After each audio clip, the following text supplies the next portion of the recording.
أعوذ بالله من الشيطان الرجيم. بسم الله الرحمن الرحيم. وقال الملك ائتوني به فلما جاءه الرسول قال ارجع إلى ربك فاسأله ما بال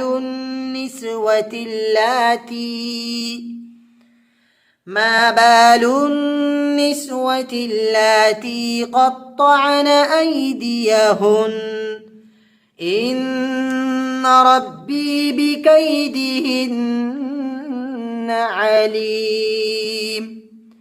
قال ما خطبكن إذ راوتن يوسف عن نفسه قلنا حاش لله ما علمنا عليه من سوء. قالت امرأة العزيز الآن حصحص الحق أنا راودته عن نفسه وإنه لمن الصادقين. ذلك ليعلم أني لم أخنه بالغيب وأن الله لا يهدي كيد الخائنين. صدق الله العظيم.